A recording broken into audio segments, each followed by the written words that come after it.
करू. हा सातवा अध्याय मधला श्लोक निघालाय आणि सातवा अध्याय हा ज्ञानविज्ञान योगावरचा आहे.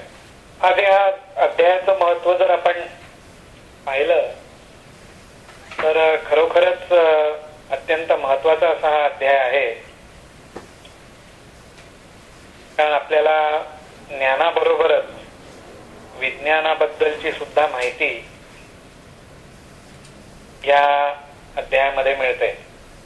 आता ज्ञान आपण जर म्हटलं तर एकच आत्मज्ञान आणि विज्ञान जर म्हटलं तर थोडक्यात म्हणायचं झालं तर विशेष ज्ञान. आणि या विशेष ज्ञानाची प्राप्ती करून मनुष्य प्राणी आपण आपली प्रगती करून घेत असतो. तर ज्याला हे ज्ञान आणि विशेष ज्ञान हे दोन्ही लक्षात येतं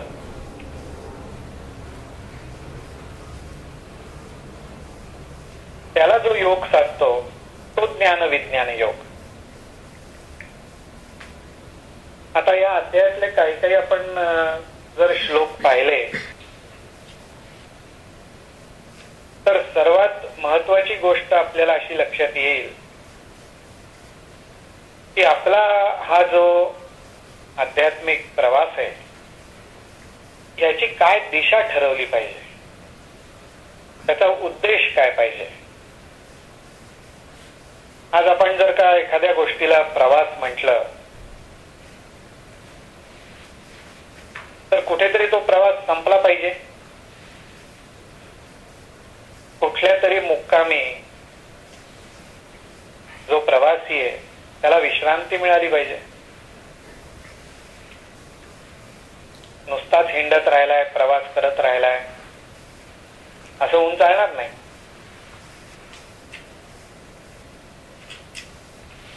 अशा दृष्टीने ह्या मार्गाचं विशेष ज्ञान, विशेष माहिती पाहिजे हा माऊलींचा याच्यात उद्देश आहे. आज माऊली असं म्हणतात की या मार्गाला कोण लागतं? अध्यात्माची गोडी, परमेश्वराबद्दलची आवड, परमेश्वरावरचा विश्वास, श्रद्धा, नामस्मरण करावं अशी बुद्धी ती कोणाला प्राप्त होत आहे? आज आपण बघतो सगळ्यांना तर होतच नाही. माहिती आहे, ओळख आहे,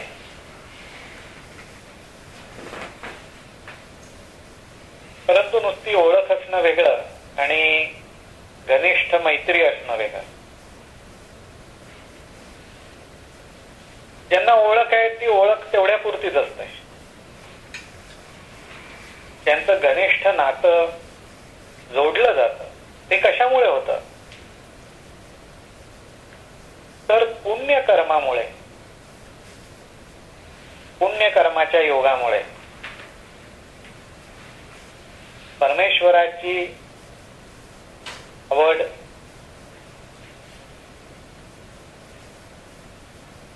निर्माण न होणं हेच जणू जे पातक आहे. ते पातक चांगली कर्म केल्यामुळे, चांगल्या भावनेने कर्म केल्यामुळे हे पातक लयात जातं आणि कुठेतरी त्या व्यक्तीला, त्या जीवाला जो सृष्टीकर्ता आहे, ज्याच्यामुळे हे सगळं चाललं, ही जी काही एक जाणीव होते त्या जाणीवेपोटी त्याला परमेश्वराचं स्मरण करावंच वाटतं. त्या परमेश्वरी शक्तीची आठवण करावीशी वाटते आणि तिथून त्याच्या खऱ्या पुण्यकर्माला सुरुवात होते. आणि ही सुरुवात झाल्यावर परत त्याचा शेवट पाहिजे, विश्रांतीचं स्थान पाहिजे. तिथे श्रीकृष्ण या 7व्या अध्यायामध्ये 29व्या श्लोकामध्ये आपल्याला सांगतात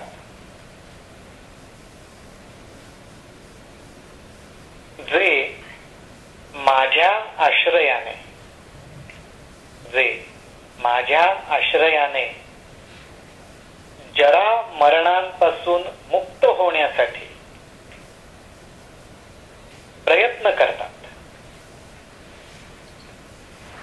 आता प्रयत्न करायचा झाला, एखाद्या गोष्टीमध्ये आपण प्रयत्न करायचा ठरवला,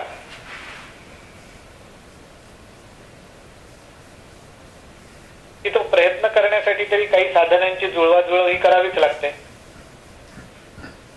त्या साधनांची जुळवाजुळव करणं याच्यासाठी परत प्रयत्न करावाच लागतो.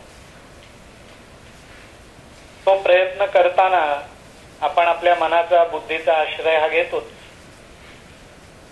आणि त्याच्यातूनच साधनांची जुळवाजुळव करतो. आणि मग प्राप्त झालेल्या साधनांमधून बुद्धीचा उपयोग करून आपल्याला जे अपेक्षित आहे ते साधण्याचा आपण प्रयत्न करतो.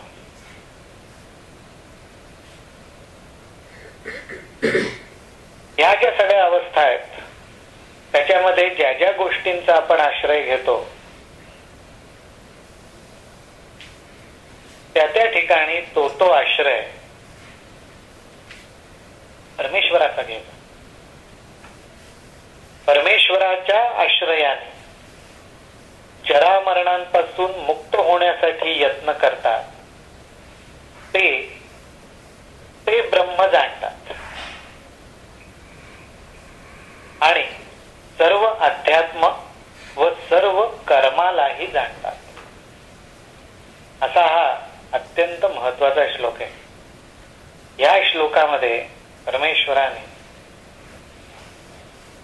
उघडपणे सांगितलंय की अध्यात्म आणि हा कर्मयोग कोण जाणतं.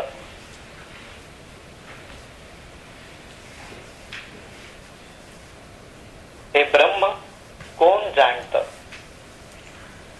ते ब्रह्म जाणतात आणि सर्व अध्यात्म व सर्व कर्म ही जाणतात. कोण? तर जे जरा मरणापासून मुक्त होण्यासाठी माझ्या आश्रयाने प्रयत्न करतात.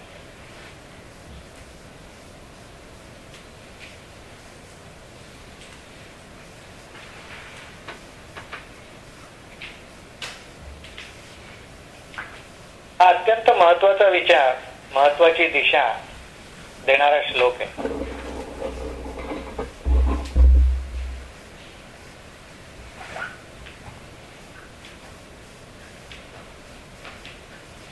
आपल्या प्रत्येकाची, प्रत्येक जीवाची ओढ एकच असते, ती म्हणजे ज्ञान, मुक्ती, बंधन रहित अवस्था, मोकळेपणा, मुक्तपणा आपल्याला हवा असतो.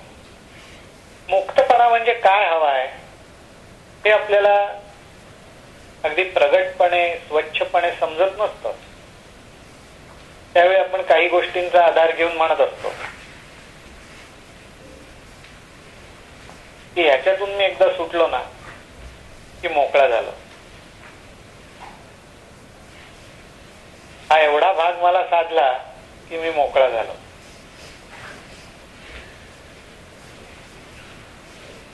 माझ्या मागचं हे एवढं थांबलं, संपलं की मी मोकळा झालो. एक ना अनेक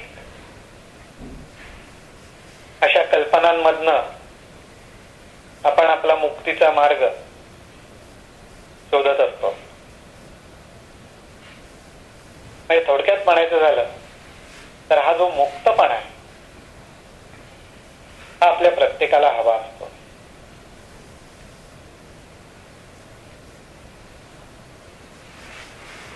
आणि तिथेच माऊली म्हणतात की हा मुक्त होण्याचा जो मार्ग आहे, ही मुक्त होण्याची जी इच्छा आहे, विचार आहे, हा विचार जे माझ्या आश्रयाने करतात. आता परमेश्वराच्याच आश्रयाने का केला पाहिजे? कारण ती वाट, तो मार्ग फक्त तोच दाखवू शकतो. इतर कोणाला तो मार्ग माहितीच नाही. आज प्रत्येक जण तेवढीच वाट चालतो. आज प्रत्येक जण तेवढ्याच मार्गाचं अतिक्रमण करतो जेवढी आपल्याला माहिती आहे. जेवढं आपल्याला ज्ञान आहे. परंतु ज्यांनी हे सगळे मार्ग निर्माण केले त्याला सर्व मार्गांचं अचूक ज्ञान असतं आणि त्यामुळेच कुठल्या मार्गावरनं गेलं की आपल्याला मुक्ती मिळू शकते. आपण सुख दुःख, मान अपमान, जन्म मरण, भय, चिंता, शोक, मोह याच्यातून सुटू शकतो ते तो जाणतो. आणि ह्याचं जे वर्णन आहे ते माऊलींनी खूप सुंदर रीतीने केलेलं आहे. माऊली म्हणतात, येरवी तरी पार्था. इथे माऊलींनी येरवी हा शब्द वापरलेला आहे. येरवी तरी पार्था जन्म मरणाची निमे कथा, ऐसिया प्रयत्नाते आस्था विये जयाची. हा येरवी शब्द खूप महत्वाचा आहे. जन्ममरणाच्या फेऱ्यातून सुटावं असं जे साधन आहे त्याच्या प्राप्तीची ज्यांना इच्छा उत्पन्न होते आणि ही कशी उत्पन्न होते त्याचं वर्णन माऊली करतात. येरवी हा जो येरवी शब्द आहे हा सहजासहजी उपलब्ध नसतो. वेळ सहजासहजी येत नाही. जसं आपण बोलीभाषेत म्हणतो ना, जरा इतर वेळी बघून घेऊ, आपण परत कधीतरी बघू.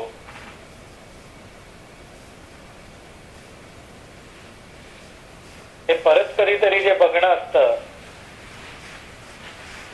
ते एक प्रकारे टाळणं असतं.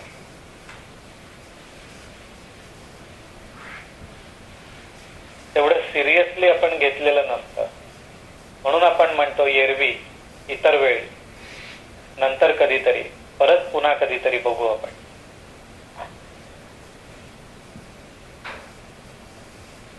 म्हणजे ही संधी, ही इच्छा, हा विचार नेहमी येत नाही, कधीतरी येतो. म्हणून माऊली म्हणतात, येरवी तरी पार्था जन्म मरणाची निमे कथा, ऐसिया प्रयत्नाते आस्था विये जयाची.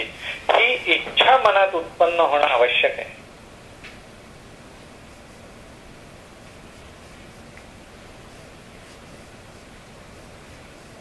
कुठली मनात इच्छा उत्पन्न व्हावी, तर ही इच्छा उत्पन्न व्हावी. त्यामुळे ह्या इच्छेला फार महत्व आहे. ज्याच्या मनामध्ये ही इच्छा उत्पन्न झाली की अरे,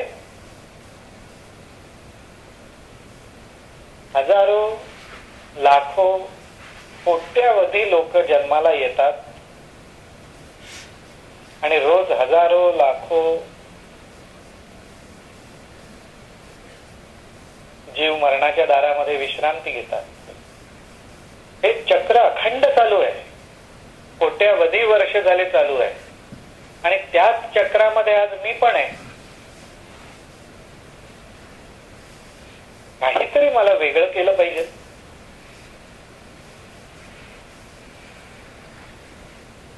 चार चौघांपेक्षा काहीतरी इतर विचार मला वेगळा केला पाहिजे. आज अध्यात्म, परमार्थ, हे महाराज म्हणतात तसं येऱ्या गबाळ्याचं काम नाही. प्रचंड ताकद आहे त्याच्यात, प्रचंड शक्ती आहे, सामर्थ्य आहे, भक्ती आहे, युक्ती आहे, ज्ञान आहे, विज्ञान आहे. अध्यात्म हे चार चौघांसारखं नाही. संसार प्रपंच चार चौघांसारखा असेल, इतरांपेक्षा वेगळा वेगळा म्हणजे आपण करणार तरी काय? इतरांपेक्षा चार गोष्टी जास्त जमवू किंवा जमवलेल्या वेगळ्या पद्धतीने मांडू, पण त्याच्या मागे तरी किती लाग आणि किती लागायचं. करायचं असेल तर इतरांपेक्षा काहीतरी वेगळं केलं पाहिजे. आणि इतरांपेक्षा काहीतरी वेगळं करणं म्हणजे परमार्थ. इतरांना जे जमू शकत नाही, इतरांच्या मनामध्ये माऊली म्हणतात तशी इच्छा निर्माण होऊ शकत नाही, ती इच्छा आपल्या मनामध्ये काही ना काही निमित्ताने कुठल्या ना कुठल्या तरी रूपाने प्रगट झाली असेल तर त्या इच्छेला जपलं पाहिजे.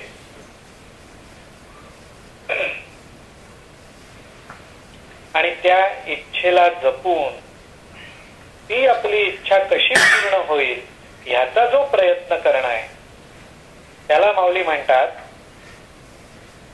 तया तो प्रयत्नची एके वेळे. तया त्या व्यक्तीला, त्या जीवाला तो प्रयत्नची एके वेळे मग समग्र परब्रह्म फळे. हा साधी गोष्ट आहे. एखादी गोष्ट आपल्याला साध्य करायची असते, प्राप्त करायची असते. काय प्राप्त करायचं हे आपल्याला माहिती असतं. ते माहिती झाल्यामुळेच तर आपण ते प्राप्त करण्यासाठी प्रयत्न करत असतो. आणि मग होतं काय, प्रयत्न करता करता त्या प्रयत्नांमध्येच एक क्षण असा येतो की ती गोष्ट प्राप्त होऊन जाते. ती गोष्ट प्राप्त होणं आणि प्रयत्न करण्याचे श्रम थांबणं हा क्षण एकच असतो. ते प्रयत्न ज्या ठिकाणी विश्राम पावतात, ते प्रयत्न ज्या ठिकाणी विश्रांती घेतात,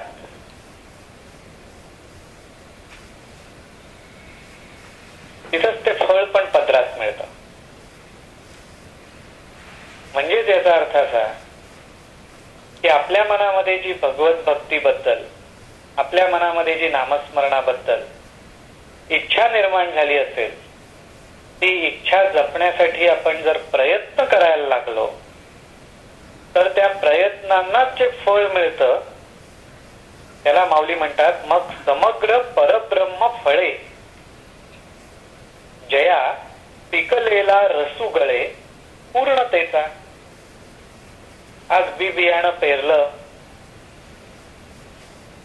त्या पेरलेल्या बी बियाणाची काळजी घेतली, लहानसं रोप उगवलं, त्या रोपाला काही कीड वगैरे लागू नये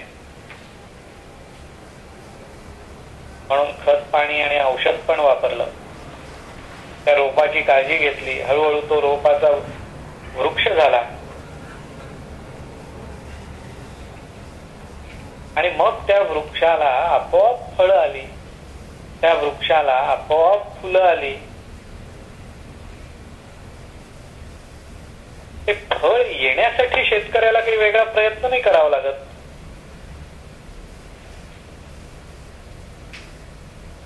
सफरचंदाचं झाड वाढलंय आणि झाडासमोर उभा राहून शेतकरी त्या झाडाला सफरचंद आणण्याचा प्रयत्न करतोय असं तर काही कुठं बघायला मिळत नाही.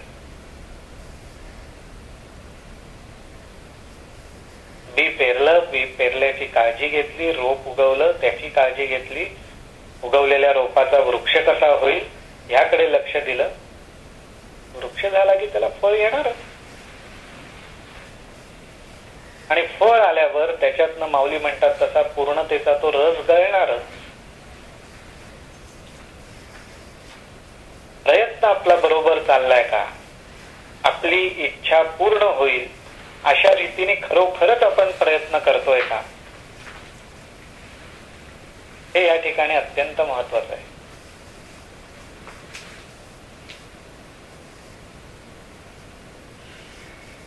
आज ज्याप्रमाणे आपण व्यवहारामध्ये, आपल्या कर्मयोगामध्ये, प्रपंचामध्ये आखीव रेखीव सगळ्या गोष्टी प्लॅनिंग करून करतो,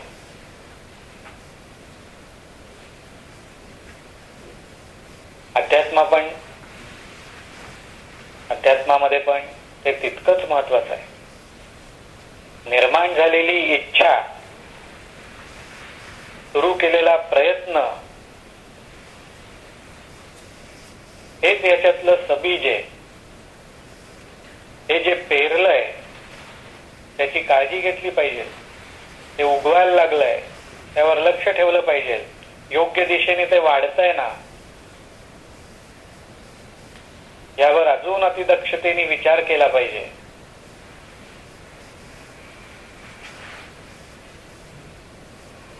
आणि मग जेव्हा खात्री पटेल की अरे हा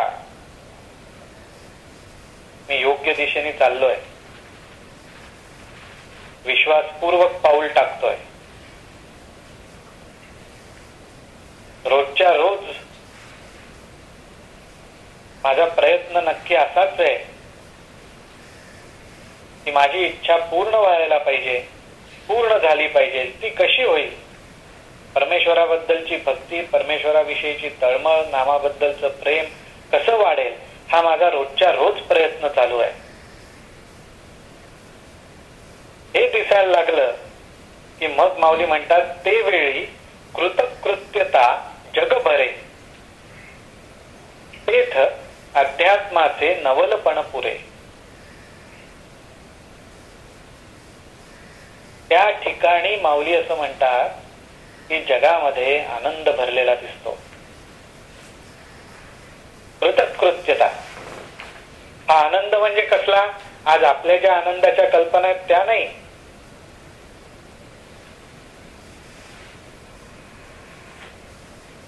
की पृथ्वीवर स्वर्ग अवतरणार, सगळी लोक सुखात आहेत, सगळीकडे आनंदी आनंद आहे,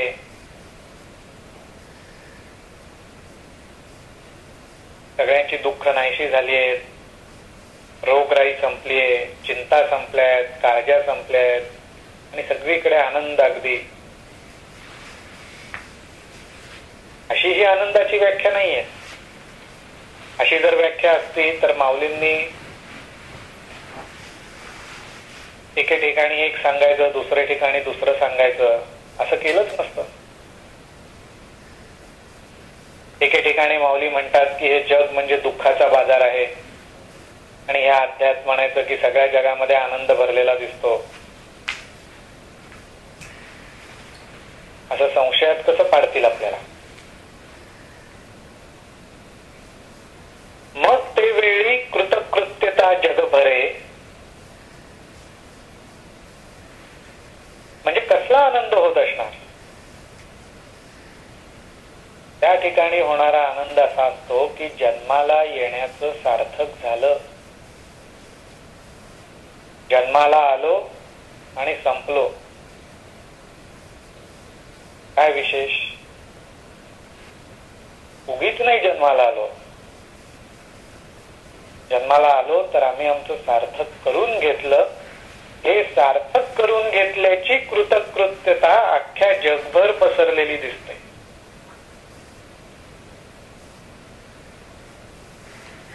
आणि त्यावेळी ह्या कृतकृत्यतेमुळे जगाचे किती उपकार आहेत, त्या जगामध्ये जन्माला आल्याचे किती उपकार आणि कसे फेडू, अशी अवस्था साधकाची होती. त्याला कृतकृत्यता म्हटलेलं आहे. आज कुठल्याही गोष्टीमध्ये आपण कृतकृत्यताच बघत असतो. यश मिळावं, प्रगती व्हावी, सामर्थ्यवान व्हावं, नावलौकिक व्हावा. अध्यात्मात पण तोच भाग आहे. पण ही कृतकृत्यता कसली? जन्माला आल्याची. आणि ह्या पूर्णत्वामुळे, पूर्णत्वाच्या आनंदामुळे आपण काहीतरी केलं, काहीतरी मिळवलं, काहीतरी करू शकतोय, या आनंदामध्ये माऊली म्हणतात साधकाची कसली हौस पुरते तर अध्यात्माची हौस पूर्ण होते. अत्यंत महत्वाचा भाग आहे. माऊली म्हणतात तेथ अध्यात्माचे नवलपण पुरे. आणि नवलपणाला हौस म्हटलेलं आहे. आज आपण जे सगळे मिळून करतोय ती हौस आहे, आपली आवड आहे. कारण मनाला नेहमी हौस मौज आवडते. हौस आणि मौज जर नसेल तर मन त्या ठिकाणी रमत नाही. मन त्याच ठिकाणी रमतं ज्या ठिकाणी हौस आणि मौज दोन्ही आहे. आणि ह्या इच्छेला आपल्या, मग ती नामस्मरणाची असेल, परमेश्वराबद्दलच्या प्रेमाची असेल, या इच्छेला आपण खत पाणी जे घालतो ते हौस आणि मौजेच घातलं पाहिजे.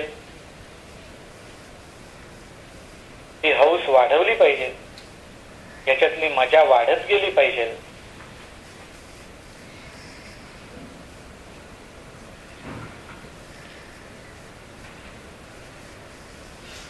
आणि ती हौस पूर्ण होते.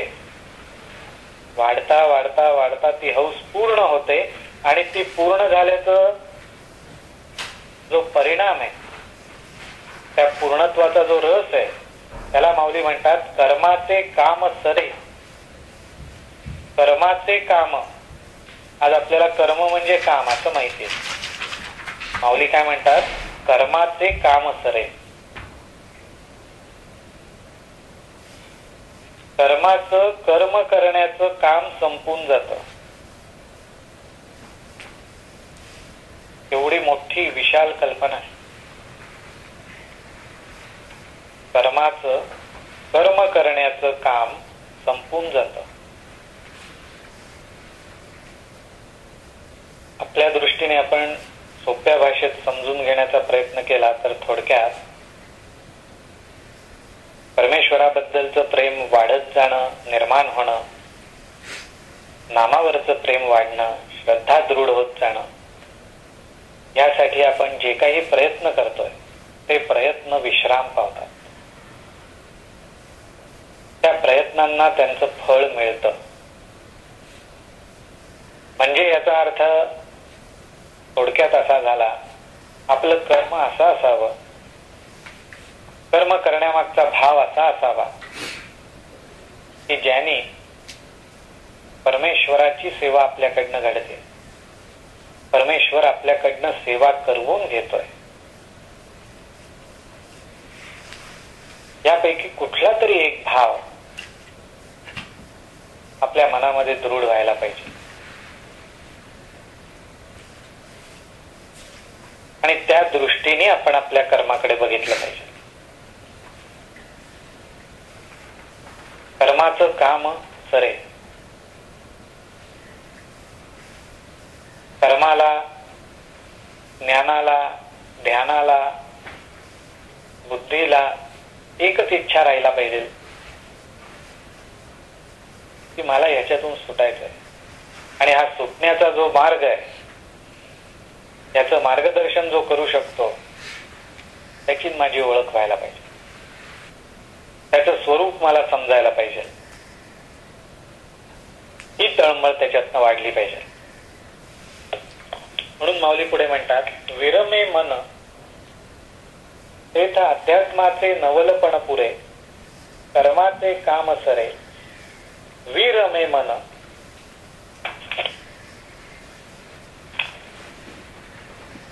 नाही, सॉरी, मी अर्धवटच ओवी वाचतो.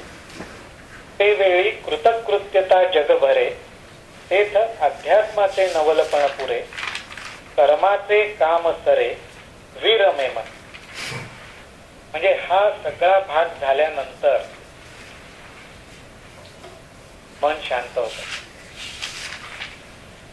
म्हणजे मन कुठे शांत होतं हे पण या ठिकाणी माऊलींनी सांगितलं. मन तेव्हाच शांत होतं जेव्हा कर्माचं काम करण्याचं कर्म नाहीचं होतं. कर्माला काही करण्यासारखं राहतच नाही, त्याला मन शांत होणं म्हटलंय. आज आपण साधा वारंवार विचार करतो, मन शांत होत नाही, मन शांत होत नाही, मनाला शांतपणा नाही. मनाला का शांतपणा नाही? मन का शांत नाहीये? कारण अजून मनाला कर्म करण्याची अत्यंत हौस आहे. कर्माला, कामामध्ये, कामामधून आनंद मिळवण्याची अत्यंत हौस आहे.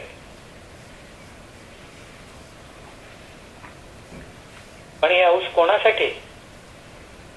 याचं परीक्षण आणि निरीक्षण केलं पाहिजे. कर्म करावंसं वाटतंय, कर्म आपण करतोय, कर्म केलंच पाहिजे, पण त्यामागचा भाव, कोणासाठी कर्म मला करावंसं वाटतंय? माझ्यासाठीच करावंसं वाटतंय.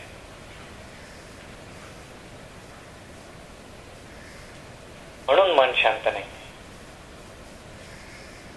जे कर्म करायला मिळतंय, जे कर्म करण्याची संधी प्राप्त होतीये, त्याच्यात माझं काही नाही. उगीचच कर्म करता आलं पाहिजे. यश मिळण्यासारखं जरी कर्म असलं, त्याच्यातून नावलौकिक जरी होणार असला, त्याच्यातून प्रगती जरी होणार असली, त्याच्यातून आपण अगदी प्रगतीच्या कीर्तीच्या शिखरावर जरी जाणार असलो, तरी ते उगीचच करावं असं वाटलं पाहिजे. कारण ते माझं खरं कर्तव्य नाहीये. परमेश्वराने दिलेली संधी आहे. करणारा मी, पण करवून घेणारा तो आहे. हा भाव जेव्हा दृढ होत जाईल, तेव्हा कर्मामध्ये असून सुद्धा मन शांत होईल.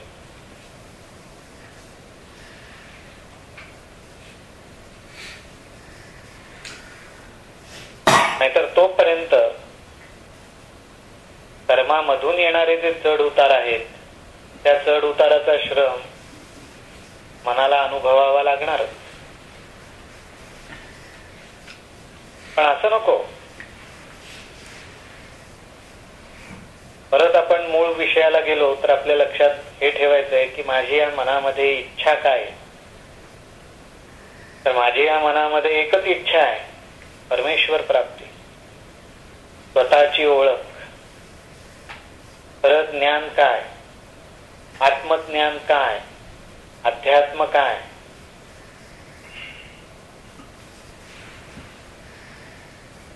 मी जन्माला आलो त्याचा उद्देश काय? मी जन्माला आलो त्याचं कारण काय? मी जन्माला येऊन माझ्या जन्माचं सार्थक कसं करणार?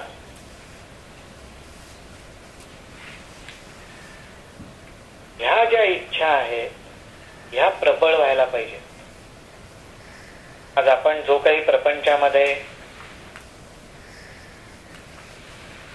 संसारामध्ये ज्या काही गोष्टींचा विस्तार केलेला आहे, ज्या काही गोष्टींचा पसारा घातलेला आहे, तो पसारा कशाचा आहे? त्याचं मूळ कशात आहे? इच्छेमध्ये आहे. जेवढ्या आपल्या इच्छा तेवढा आपला पसारा मोठा आहे. जेवढ्या आपल्या इच्छा जास्त आहेत तेवढा पसारा वाढत चाललेला आहे. आणि परत आपणच म्हणतोय मन शांत का नाही, आणि आपणच म्हणतो बुद्धी स्थिर का होत नाही. कारण अजून मूळ इच्छा पूर्णपणे दृढ होत नाहीये. सबीज बीज आपण म्हणतो ते पेरलंय, पण मूळ खोलवर रुजत नाहीये. ते रुजलं पाहिजे, मूळ भक्कम व्हायला पाहिजे.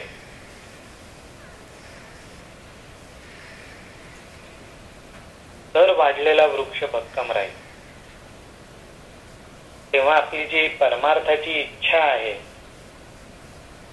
अध्यात्माची इच्छा आहे, ती किती खोलवर रुजली आपल्या मनामध्ये? त्याची मुळं हृदयापर्यंत पोचली का? कुठलं तरी एखादं मूळ अंतःकरणामध्ये शिरलं का?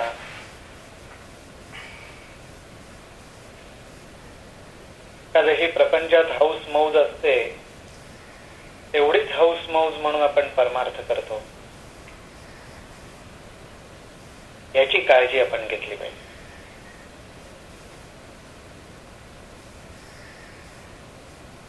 आज कुठेतरी कोणीतरी म्हटलंय, हौसेला मौजेला मोल नाही.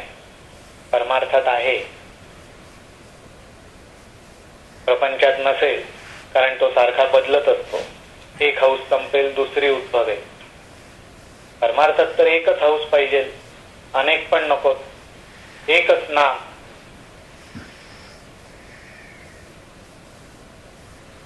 त्याच हौसेला खत पाणी घातलं पाहिजे. आज प्रपंचात सगळा व्यवहार जो आहे तो इच्छांचाच तर आहे.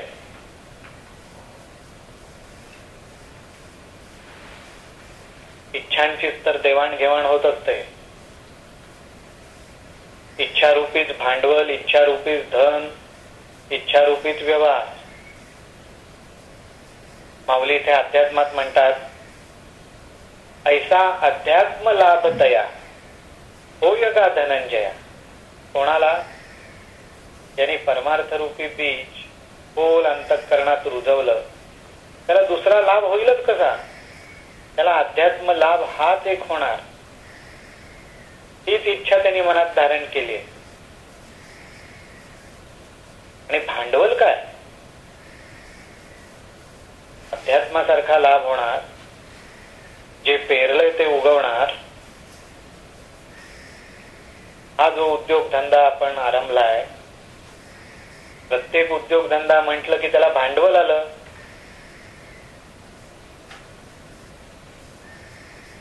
व्यवहारामध्ये अनेक प्रकारची भांडवल असतील,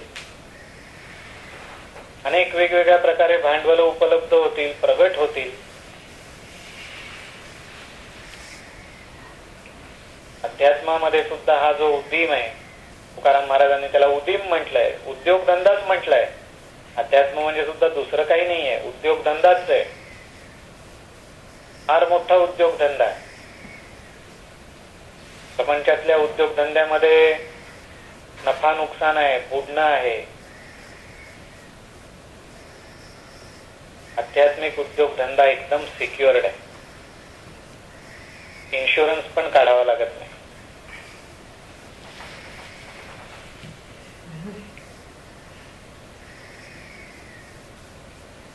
एकदम सुखरूप आहे.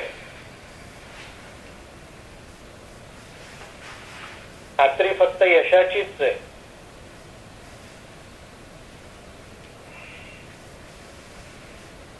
पण ही यशाची खात्री सुद्धा कोणाला आहे?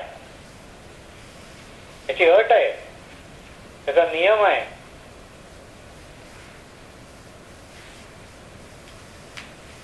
योग्य भांडवल पाहिजे. उगीच कुठलंही भांडवल उपलब्ध केलंय आणि उद्योगाला लागलंय असं करून चालणार नाही. भांडवल योग्य पाहिजे. म्हणून माऊली म्हणतात, ऐसा अध्यात्म लाभतया होय गा धनंजया. का? अध्यात्म लाभच का होणार इथे? दुसऱ्या कुठल्या गोष्टीचा लाभ का नाही होणार? कारण भांडवल जया उद्यमी मी. कारण ज्या उद्योगाचं भांडवल स्वतः मी आहे.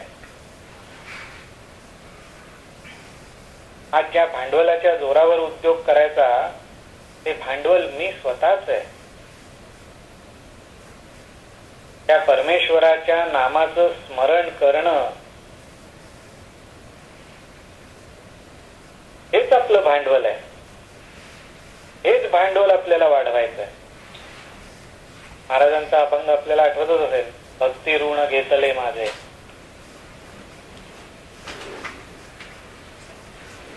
उद्योगधंदाच घातला संतांनी पण.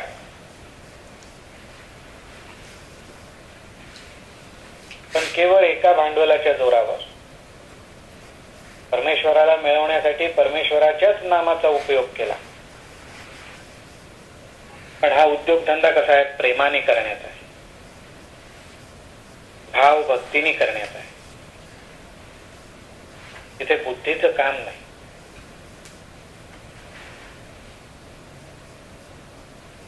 इथं बुद्धीचं काम एवढंच आहे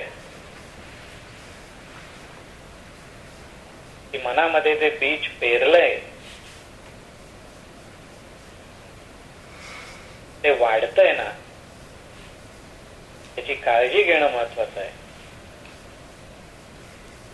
एवढं लक्ष ठेवण्यासाठी मात्र बुद्धीची आवश्यकता आहे. पण जो लाभ उद्योगधंदा केल्यानंतर मिळणारं जे फळ आहे, तो जो अध्यात्म लाभ आहे, तो फक्त भावाच्या बळावरच मिळणार, प्रेमाच्या जोरावरच मिळणार. त्यामुळे या ह्याच्यातला सर्वात महत्वाचा माऊलींचा संदेश एकच आहे.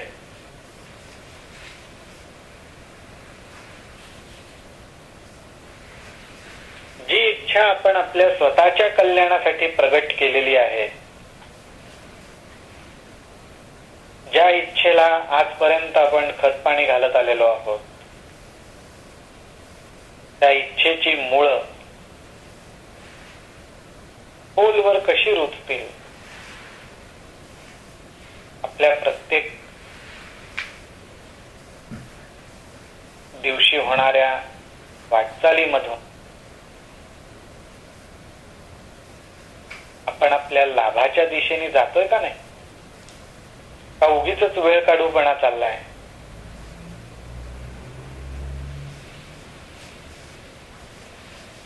याकडे लक्ष पाहिजे.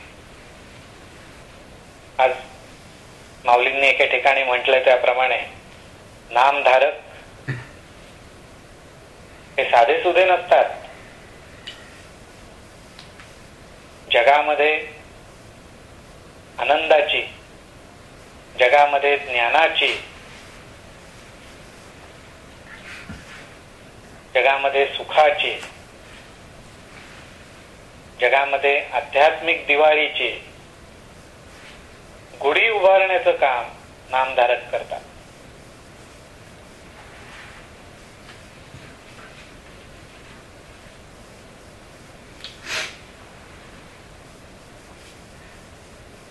आज जगाच्या राट गाडग्याप्रमाणे आपण जर वाहत गेलो तर कुठे नाहीसे होते कळणार नाही.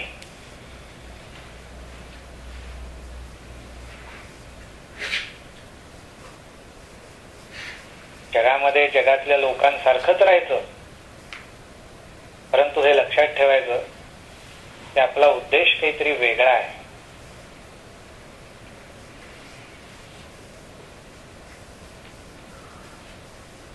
मारिये जेवते नेले, जेवते निवांतची गेले,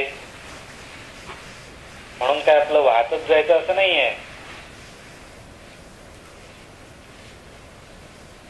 त्या पाणी ऐसे केले होवा वेगा, माऊलींनीच सांगितलंय. पण माऊलींनी काय सांगितलंय? माळीये जेवते नेले. हा माळीये म्हणजे परमेश्वर आहे.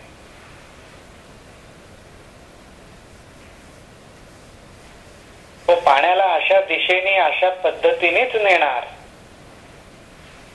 की जे झाडाच्या मुळापर्यंत पोचलंच पाहिजे आणि ते पोचून झाडाला सुंदर फळ फुलंही आलीच पाहिजे. मग आम्ही सुद्धा पाण्यासारखेच वाहत जाऊ, निवांत जाऊ, पण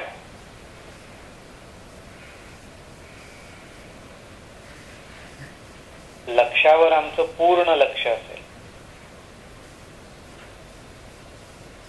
की जाऊ ते त्याच्या चरणापाशीच जाऊ.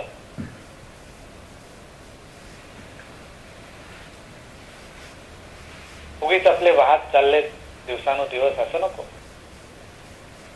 वाहन चालूच आहे, जीवन प्रवाहच म्हणतो आपण त्याला. गती आहे, प्रत्येकाच्याच जीवनाला गती आहे. प्रत्येकच या गतीमध्ये वाहत चाललेला आहे. पण आमच्या वाहण्याला दिशा आहे. आमचं वाहन दिशाहीन नाहीये, हे लक्ष आपलं पाहिजे. आणि हे ज्याचं लक्ष आहे त्याला अध्यात्म लाभाशिवाय दुसरा लाभ काही होणारच नाही, हे माऊलींचं वचन आहे. त्याला दुसरा कुठला लाभ होऊच शकत नाही, हा माऊलींचा शब्द आहे.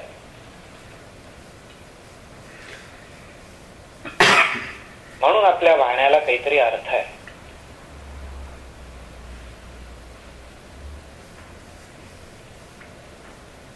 म्हणून आपल्या नाम घेण्याला अर्थ आहे. म्हणून आपल्या नामस्मरणामध्ये सामर्थ्य आहे.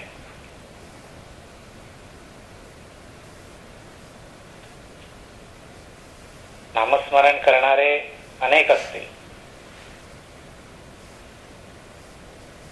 खूपच चांगली गोष्ट आहे, केलंच पाहिजे परमेश्वराचं नामस्मरण. पण आमच्या नामस्मरणाला एक दिशा आहे.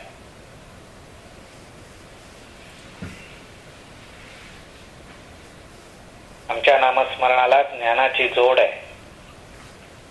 आमच्या नामस्मरणाला भक्तीची धार आहे. आणि आमच्या नामस्मरणाचा शेवट अध्यात्म लाभामध्ये होणार आहे.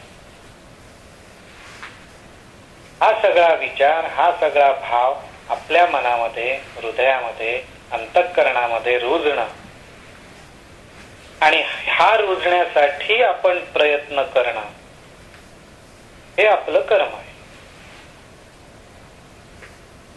आणि हे कर्म जर आपण करत असू तर आपण आपलं कर्तव्य पूर्ण करतोय जन्माला येऊन, हा त्याच्यातला अर्थ आहे.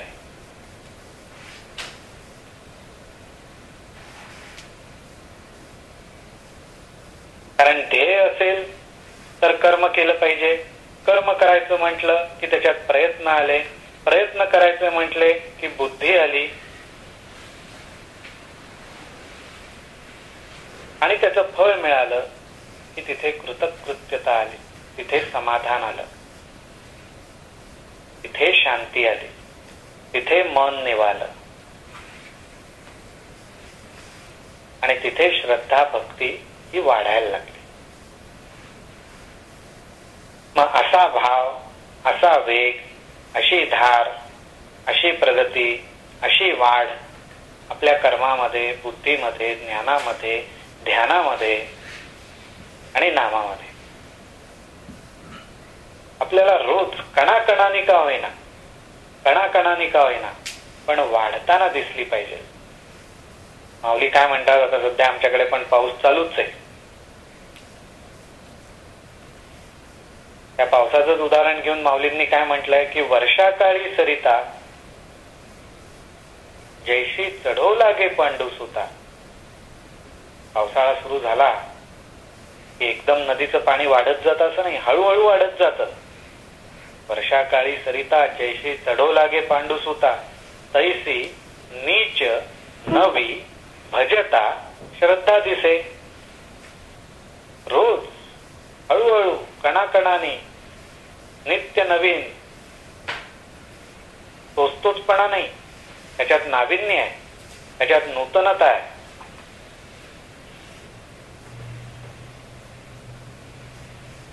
आणि रोज वेगवेगळ्या अंगाने, वेगवेगळ्या प्रकाराने, वेगवेगळ्या रसाने, वेगवेगळ्या रूपाने आपल्याला आपली ही श्रद्धा वाढताना दिसली पाहिजे. संसारात, जीवनात, व्यवहारात एखाद वेळेस तोचतोचपणा येईल, पण परमार्थात तसं नाही. रोज काहीतरी वाढताना दिसलं पाहिजे.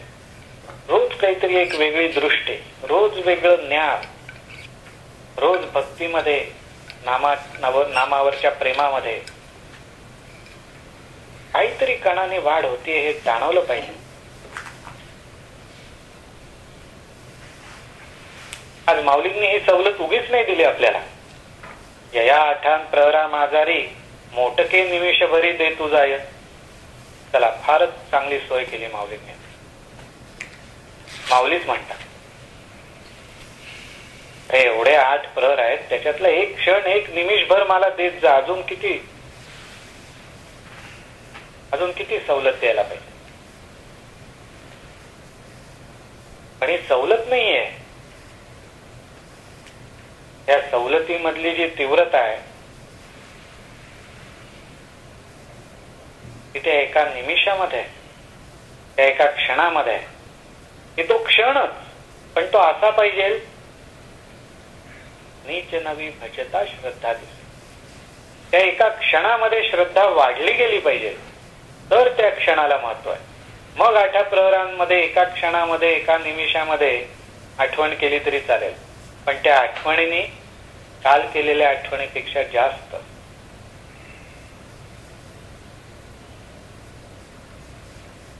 मग ही सवलत वापरली तर चालेल. आज अनेक बँका, अनेक कंपन्या, अनेक बिझनेसेस सवलती देतातच. प्रत्येक सवलतीमध्ये काहीतरी कॅच असतो. माऊलींनी दिलेल्या सवलतीमध्ये सुद्धा तसंच आहे.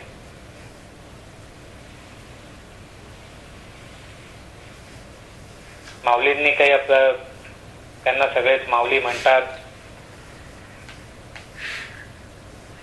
माऊलीपेक्षा मऊ असं ज्यांचं हृदय आहे म्हणून त्यांनी सवलत दिली आहे. असं ते कमकुवत माऊलींचं हृदय नाहीये. देवाच्या द्वारी उभा क्षणभरी म्हणतात. किती सोपं सोपं करून माऊलींनी सांगितलंय. पण त्याच्या मागची तीव्रता, त्याच्या मागची तळमळ, त्याच्या मागची सखोलता ती एका क्षणामध्ये आहे, एका निमिषामध्ये. ती आपण समजून घेतली पाहिजे. ती ज्याला समजली, ती ज्याच्या लक्षात आली, त्याच्यासाठी ही सवलत आहे.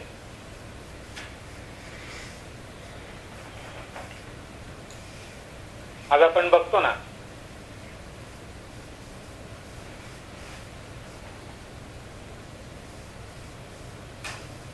इंटरनॅशनल प्रवास आपण जेव्हा करतो त्यावेळी क्वांटासचा क्लब मेंबरसाठी लाऊंज रूम असते. सिंगापूर एअरलाइन्सची असते. प्रत्येक एअरलाइन्सची असते. कोणाला त्या सवलती मिळतात? जे त्याचा जास्तीत जास्त वापर करतात त्यांना.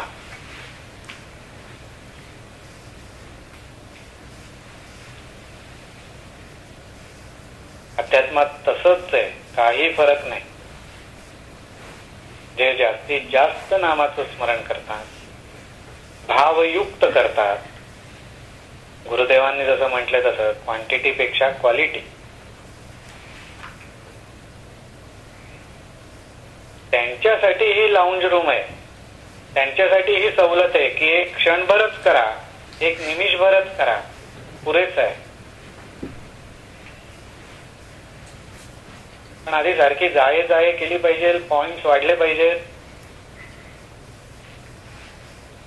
मग मिळतील हे बेनिफिट्स आपल्याला. तोपर्यंत नाही. तोपर्यंत त्याच्या अगोदरच आपण त्याचा वापर करायचं मनात आणलं तर तो आपण आपल्या बुद्धीने केल्यासारखं आहे, पळवाट काढल्यासारखं आहे. असं करून चालणार. नुसतं ज्ञान नको, त्यातलं विशेष ज्ञान पण आपल्याला समजलं पाहिजे. म्हणून हा ज्ञान विज्ञान योग आहे. विशेष ज्ञान झालं तर ज्ञानाचा कसा उपयोग करायचा हे आपल्याला समजेल. नुसता ज्ञानाचा उपयोग केला तर त्याचा काही उपयोग नाही. विशेष प्रकारे आपल्याला करता आला पाहिजे. आणि म्हणून आपण नामधारक असल्यामुळे आपल्यापाशी हे ज्ञान आणि विज्ञान हे दोन्ही पाहिजे. तर अशा दृष्टीने आपण हे नामस्मरण करतो, साधना करतो, आपापल्या इष्टदेवतेवर प्रेम करतो.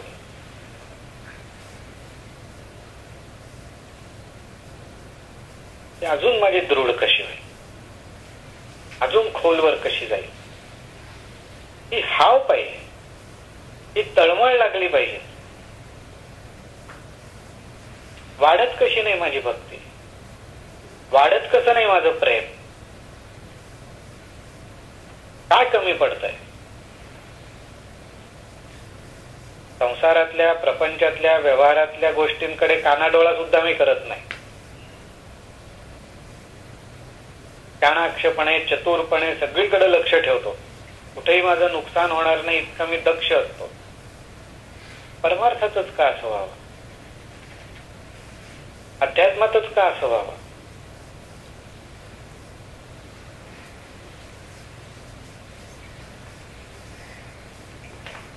लक्ष पाहिजे.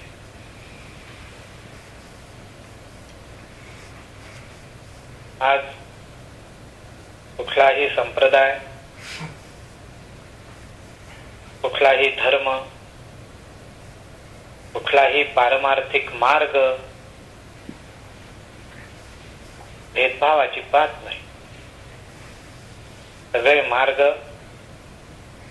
सगळे पंथ, सगळे धर्म एकाच दिशेने जातात. एकाच पूर्ण सत्याकडे, परमेश्वराकडे आपल्या सर्वांना घेऊन जातात. परंतु तरी सुद्धा आज आपल्या नाथ संप्रदायाचं एक वैशिष्ट्य आहेच, ते म्हणजे एकच की आपलं लक्ष अलक्ष्यावर पाहिजे. ज्याच्याकडे पटकन कोणाचं लक्ष जात नाही असं जे लक्ष आहे ते अलक्ष्य. त्याच्यावर मनातून, हृदयातून, अंतःकरणापासून आपलं प्रेम पाहिजे, त्यावर आपलं लक्ष पाहिजे. आणि असा हा संप्रदाय परमेश्वराच्या कृपेने, स्वामींच्या कृपेने, अण्णांच्या कृपेने आपल्या वाट्याला जर आला असेल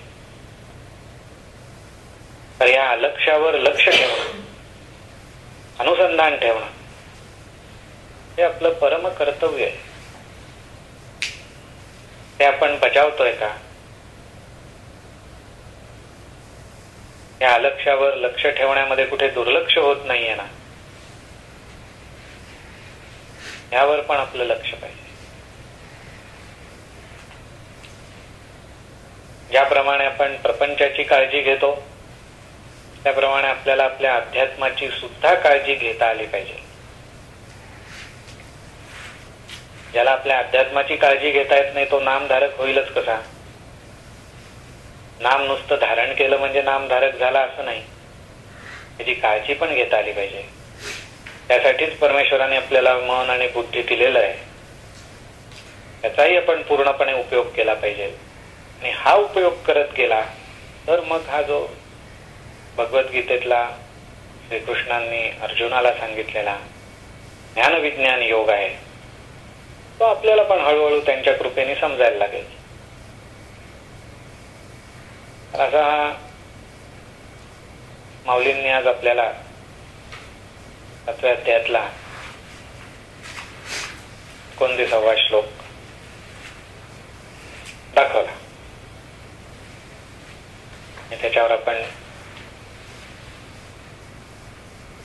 थोडीफार चर्चा केली आहे. आता इथंच थांबतो मी.